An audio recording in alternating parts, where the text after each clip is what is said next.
विद्या warriors में आप लोगों का स्वागत करता हूं।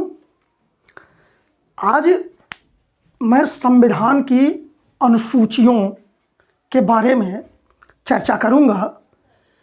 पिछले वीडियो में संविधान के भाग के बारे में हमने चर्चा की थी, उनको समझाया था, उनके लिए एक ट्रिक लाया था।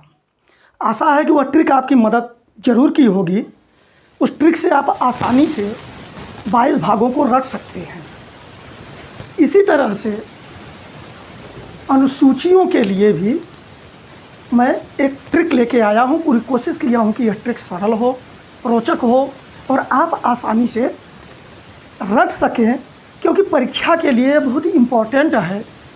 परीक्षाओं में बहुधा यह प्रश्न पूछे जाते हैं। ये प्रश्न कि फला अनुसूची में किस चीज़ का वर्णन मिलता है, किस चीज़ का उल्लेख है, किस चीज़ का उपबंध है। तो यह ट्रिक जो है आपको अनुसूचियों को याद करने में मदद करेगी। सबसे पहले आइए हम यह समझ लेते हैं जो आपको भाग बताए गए संविधान के और अनुसूचियाँ वास्तव में ये हैं क्या, इनमें अंतर क्या है।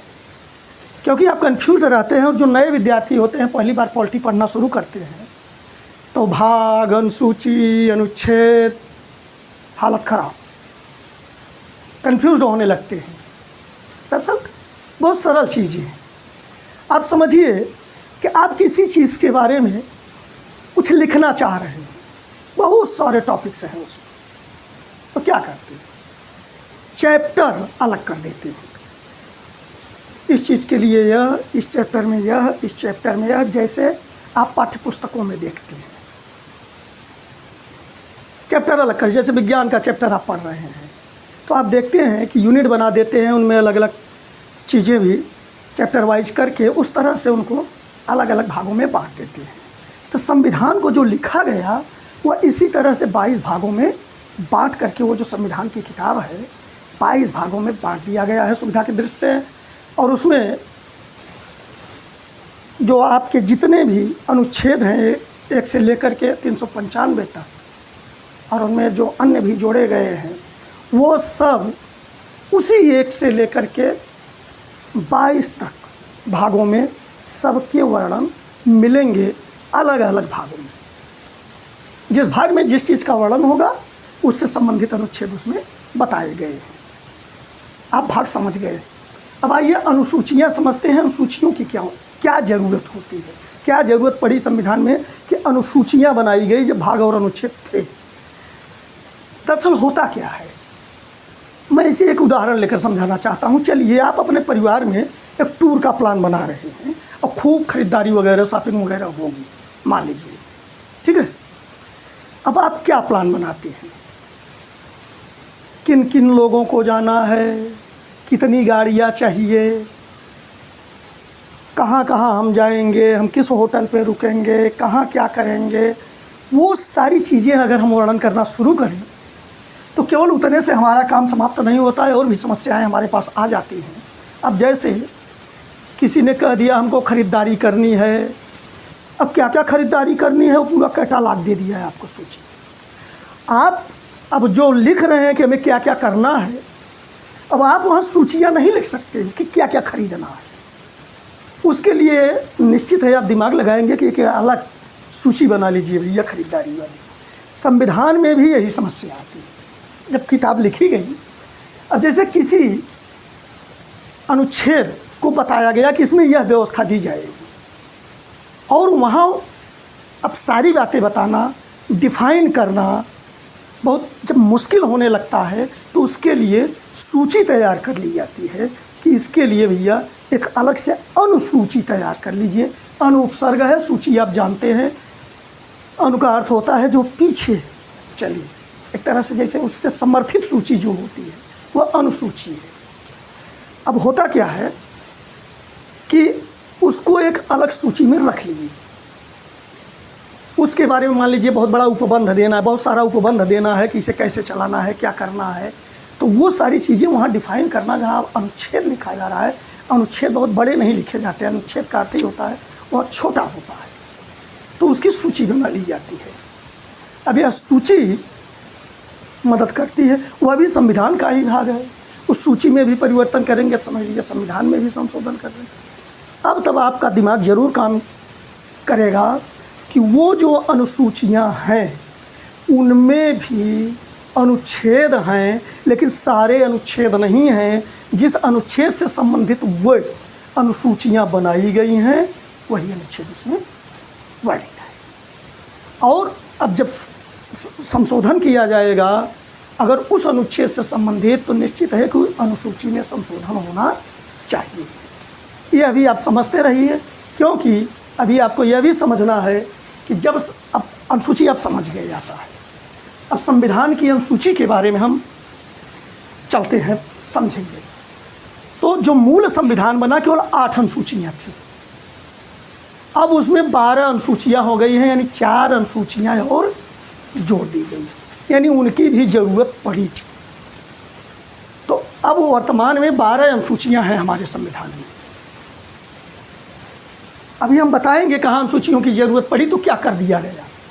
अब देखिए यहाँ फ़िलहाल आपको 1 से 6 तक ट्रिक रटने का, 1 से 6 तक जो अनुसूचियाँ हैं उनको रटने का ट्रिक अलग दे दिया हूँ, फिर 6 से 12 का, 7 से 12 का अलग दूँगा। अब ये बहुत सरल है। अब देखिए कि राज्य और संघ क्षेत्रों ने, अब जब शुरुआत आप पढ़े होंगे अनुच्छेद में या भाग में, जब शुरू में संघ और राज्य क्षेत्रों का वर्णन किया जाएगा तब उनकी एक सूची अलग रख ली जाएगी, इसलिए पहली अनुसूची में इन्हीं को रख लिया गया। अब वहाँ जो संविधान लिखा जा रहा है, अनुच्छेद लिखे जा रहे हैं, वहाँ अब राज्यों की सूची या उनके बारे में इतना सारा ब्यौरा नहीं दे दिया जाएगा, इसलिए एक सूची बना ली गई, उनकी एक अनुसूची तैयार कर ली गई। राज्य और संघ क्षेत्रों ने संवैधानिक पदों पर वेतन लेकर के, भाई संवैधानिक पद पर बैठ कर के वेतन लेते हैं लोग, तो संवैधानिक पदों पर वेतन लेकर शपथ लिया कि राज्यसभा सीट आवंटित करके अनुसूचित जनजाति क्षेत्रों के बहाने असम, त्रिपुरा, मेघालय, मिजोरम घूमेंगे। अरे आप समझ लीजिए कि जैसे आप ही हैं, आपका कोई प्लान हो कि वेतन लेंगे, अब वेतन पा गए किसी पद पे पहुंच करके, चलो अब ये हम लोग वादा करते हैं कि चलो अब हम यह करके मतलब राज्यसभा सीट का आवंटन उसमें एक जोड़ दिया हूँ, चलो ये बहाना लेते हैं और वहाँ घूमते हैं। उसी तरह के भाव में मैं इसको बनाया हूँ कि राज्य और संघ क्षेत्रों ने संवैधानिक पदों पर वेतन लेकर शपथ लिया कि राज्यसभा सीटों का आवंटन करके जनजातीय क्षेत्रों के घूमने के बहाने असम, मेघालय, त्रिपुरा, मिजोरम घूमेंगे। अब देखिए आप समझिए कि राज्य और संघ क्षेत्रों ने से अलग कर दीजिए। ने को के लिए पिछले ट्रिक्स में बताया था हमने कि इनको आप एक मानिए कि ये भाग का बंटवारा कर रहे हैं, अनुसूचियों का जो क्रम है उनका बंटवारा कर रहे हैं। राज्य और संघ क्षेत्रों ने संवैधानिक पदों पर वेतन लेकर, अब यहाँ से आप लेकर हटा दीजिए, शपथ लिया कि राज्यसभा सीट आवंटित करके हटा दीजिए, अनुसूचित जनजाति क्षेत्रों के बहाने असम, त्रिपुरा, मेघालय, मिजोरम घूमेंगे, इनको हटा दीजिए। ये जो वाक्य बनाने के लिए जिन शब्दों का प्रयोग किया हूँ उनको आप हटा दीजिए। अब आप देखिए बट गया है अच्छा भागों में, पहला भाग यहाँ से यहाँ तक, दूसरा भाग शपथ, तीसरा भाग राज्यसभा सीट का आवंटन, चौथा अनुसूचित जाति जनजातीय क्षेत्र, पाँचवां असम, त्रिपुरा, मेघालय, मिजोरम, छठवां। अगर आप रटेंगे तो बहुत आसान होगा। या देखिए ये चीज़ें इसलिए होती है, आप ये सहयोग के लिए है। एक बार जब आप देख करके इन चीज़ों को रटते हैं तो धीरे धीरे वो आप के दिमाग में अस्थाई ज्ञान के रूप में स्थापित हो जाता है, तब आपको इसकी ज़रूरत नहीं पड़ती है, इसकी ज़रूरत पड़ने लगती है। ये ट्रिक केवल ज़रूरत है बेटा, जैसे छोटे बच्चे साइकिल चलाना सीखते हैं तो उनके लिए एक अलग साइकिल आती है ना जो बगल से सपोर्ट देती है, लेकिन बाद में उस सपोर्ट को वो छोड़ देते हैं, सीखते उसी के सहारे हैं, फिर सपोर्ट को छोड़ देते हैं। इसलिए यह चीज़ भी उसी तरह से आपकी मदद करेगी, और जो नए छात्र हैं उनके लिए तो बहुत मददगार होगी। अब आइए एक एक के बारे में समझते हैं। राज्य और संघ क्षेत्रों ने, पहली अनुसूची जो है उसमें राज्य और संघ क्षेत्रों के बारे में चर्चा है, उनका वर्णन है। ठीक, अब दूसरा देखते हैं, संवैधानिक पदों पर वेतन। अब संवैधानिक पदों पर वेतन का क्या मतलब हुआ कि जो संवैधानिक पदों पर आसीन अधिकारी हैं उनके वेतन, भत्ते, पेंशन आदि की व्यवस्था जो है वह दूसरी अनुसूची में मिलती है। अब संवैधानिक पदों पर बैठे अधिकारियों का क्या मतलब है? लोकतांत्रिक व्यवस्था को चलाने के लिए संविधान में जिन पदों का वर्णन कर दिया गया है वे पद संवैधानिक पद कहलाते हैं। जो पद संसद द्वारा नियम पारित करके, कानून बना करके या जो संस्थाएं बना दी जाती हैं वो एक संवैधानिक निकाय या पद नहीं होते हैं। अब जैसे संवैधानिक पद जिनका संविधान में चर्चा किया गया है, तो ऐसे लोग जैसे राष्ट्रपति हैं, उपराष्ट्रपति हैं और कैग है, सर्वोच्च न्यायालय के न्यायाधीश हैं, उच्च न्यायालय के न्यायाधीश हैं। इन सब का वर्णन जो है वेतन, भत्ते आदि के बारे में, जैसे विधानमंडलों के आपके जो अध्यक्ष हैं, उपाध्यक्ष हैं, संसद के जो जैसे लोकसभा के अध्यक्ष उपाध्यक्ष हैं और राज्यसभा के सभापति हैं, ये सब आते हैं इसमें। तो उनके वेतन, भत्ते, पेंशन आदि का उल्लेख इसमें मिलता है। अब विभिन्न उम्मीदवारों द्वारा ली जाने वाली शपथ, ये तीसरे में, पर वेतन लेकर शपथ अब कौन शपथ, किसका शपथ? जो विभिन्न उम्मीदवार हैं उनकी शपथ। यहाँ उम्मीदवार से तात्पर्य बेटा ये चुनाव लड़ने वाले केवल उम्मीदवारों से मत लेना। ये जो शपथ लेते हैं, जैसे जो संसद के निर्वाचन के लिए अभ्यर्थी हैं, जो संसद के सदस्य हैं, जो मंत्री हैं संघ में, तो ये सब शपथ लेते हैं। जो विधानमंडलों के निर्वाचन के अभ्यर्थी हैं या जो उनके सदस्य हैं, मंत्री हैं, उच्च न्यायालय, सर्वोच्च न्यायालय के जो न्यायाधीश हैं, यह किस प्रकार शपथ लेंगे इसका वर्णन तीसरी अनुसूची में मिलता है। इसके बाद चौथा आप देखेंगे राज्यसभा सीट आवंटित करके। तो राज्यसभा सीट आवंटित करने का अर्थ आप समझेंगे कि राज्यसभा में जो सीटें हैं वो किन राज्यों से कितनी सीटें भरी जाएंगी। तो जो राज्यों और केंद्र शासित क्षेत्र हैं जो आपके, उसमें राज्यसभा के कितनी सीटें कहाँ से होंगी, जो सीटें आवंटित की गई हैं उसकी व्यवस्था चौथे अनुसूची में मिलता है। इसके बाद फिर देखिए यहाँ राज्यसभा सीटें आवंटित करके अनुसूचित जाति जनजाति क्षेत्रों के बहाने। अब इसका अर्थ आप लगाएंगे कि अनुसूचित जाति और जनजातीय क्षेत्र, ये देखिए विभिन्न राज्यों में फैले हुए हैं हमारे देश के, तो उनके लिए एक प्रशासनिक व्यवस्था, प्रशासनिक उपबंध दी गई है। तो उसका वर्णन हमें 5वें अनुसूची में मिलता है कि अनुसूचित जाति और जनजातीय क्षेत्रों के प्रशासन और नियंत्रण के बारे में उपबंध। अब आप समझ सकते हैं कि इनकी जो अनुच्छेद हैं उनके अलावा अब आप यहाँ देखिए कि जब उपबंध दिए जाने लगेंगे तो क्या सब जहाँ अनुच्छेद लिखे जा रहे हैं वहीं दे दिए जाएंगे? नहीं। तो इस क्षेत्रों को उपबंध और प्रशासनिक नियंत्रण, प्रशासन और नियंत्रण के उपबंधों को एक इनकी सूची बना दी गई है, अनुसूची की जरूरत पड़ी है इसके लिए। इसके बाद छठवां चलते हैं, असम, त्रिपुरा, मेघालय, मिजोरम घूमेंगे। असम, त्रिपुरा, मेघालय, मिजोरम, ये 4 ऐसे राज्य हैं कि इसको 6वीं अनुसूची में इनके लिए जो जनजातीय क्षेत्र हैं उसके प्रशासन और नियंत्रण का उपबंध दिया गया है इन 4 राज्यों के लिए।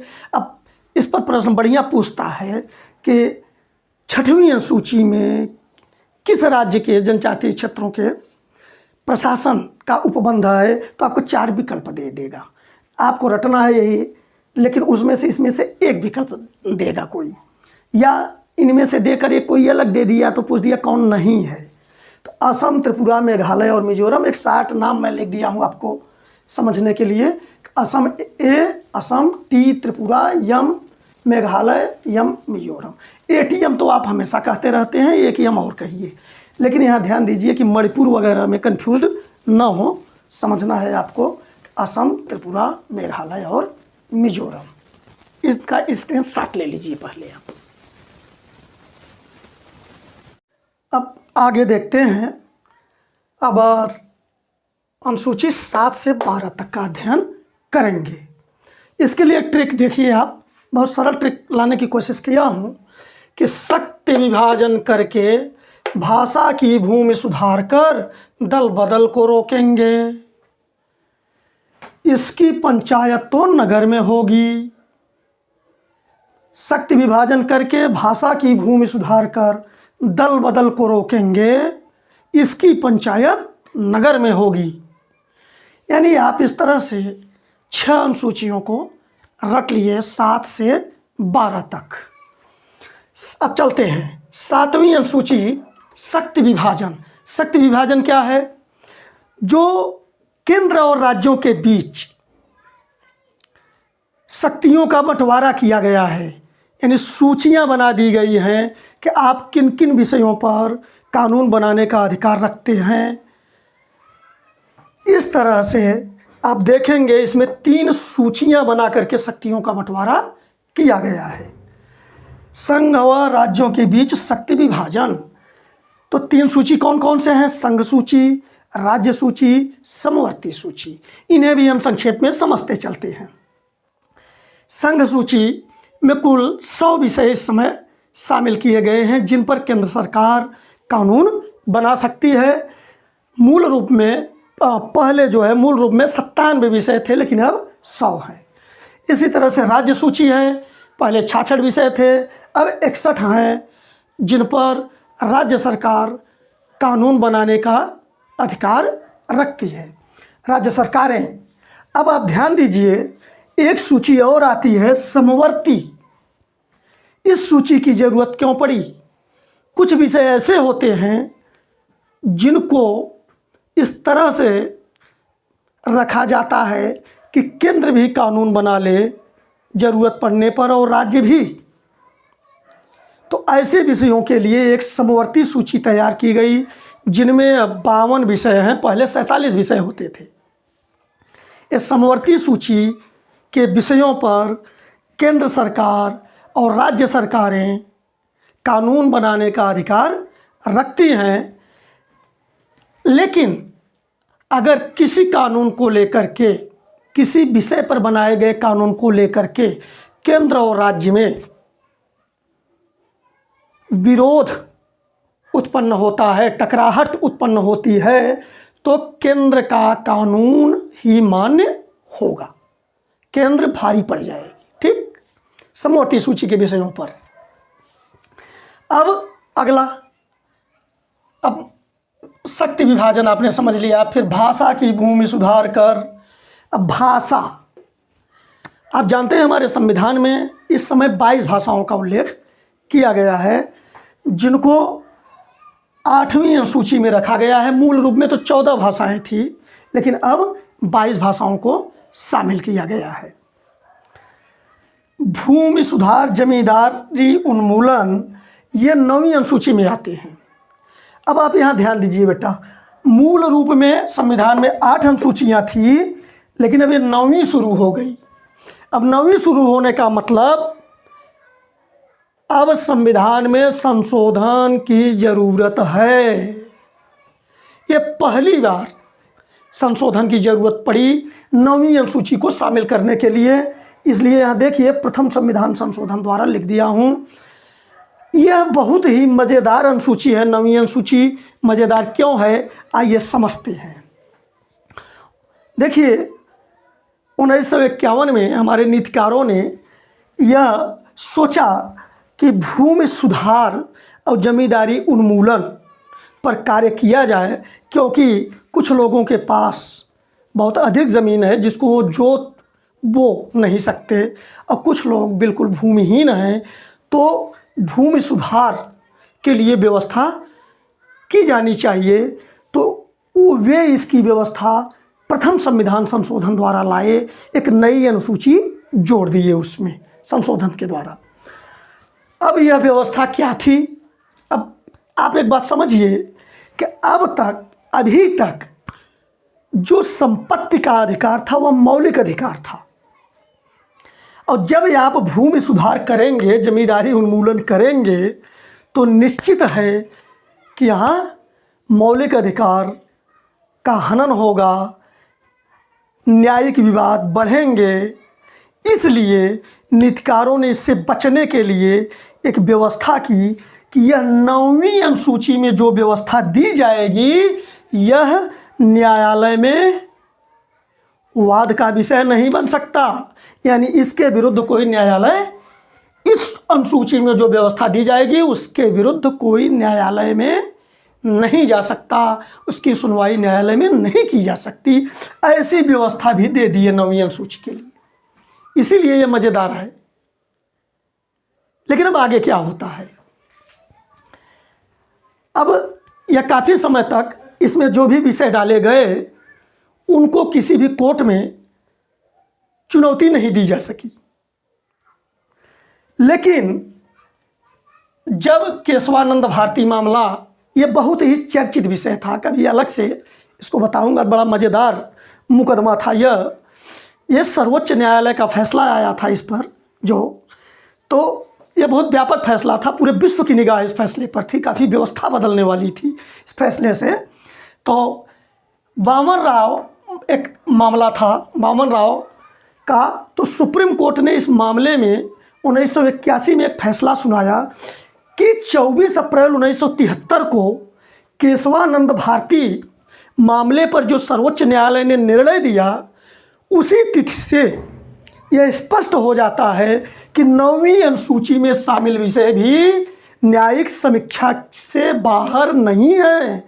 यानी उनकी भी न्यायिक समीक्षा की जा सकती है, न्यायालय में उनकी सुनवाई की जा सकती है। 2007 में भी सुप्रीम कोर्ट का एक निर्णय आया कि 9वीं अनुसूची के विषय न्यायिक समीक्षा से बाहर नहीं है, इसलिए यह मज़ेदार अनुसूची थी।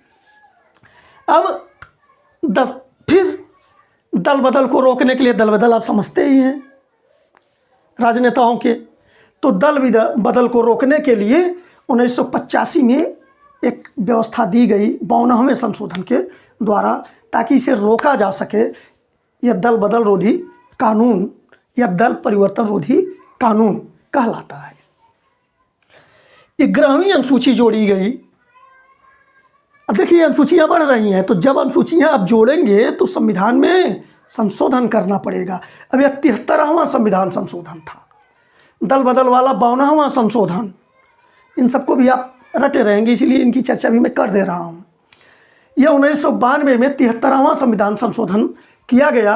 और बलवंत राय मेहता, यह बहुत महत्वपूर्ण तथ्य है, यह बलवंत राय मेहता समिति की सिफारिश पर त्रिस्तरीय पंचायती राज की व्यवस्था की गई। और 73वें संविधान संशोधन द्वारा 1992 में पंचायत, एक अनुसूची बना करके पंचायत की शक्तियाँ, अधिकार और जिम्मेदारियाँ बताई गई, जिसमें पंचायत को 29 विषयों पर कानून बनाने की शक्तियाँ दी गई। अब नगर का अर्थ आप समझ रहे हैं ना, नगर पालिका कह देंगे उसको, नगर का अर्थ नगर पालिका कह देंगे। तो 1992 में ही 74वां संविधान संशोधन किया गया और नगर पालिका की शक्तियाँ, अधिकार और जिम्मेदारियाँ उस अनुसूची में बताई गई। 12वीं अनुसूची जोड़ करके, जिसमें विषय 18 शामिल किए गए। इन 18 विषयों पर नगर पालिका को नियम बनाने का अधिकार है, उसकी जिम्मेदारियां हैं। आशा है इसको आप भली प्रकार समझ गए होंगे। स्क्रीनशॉट ले लीजिए।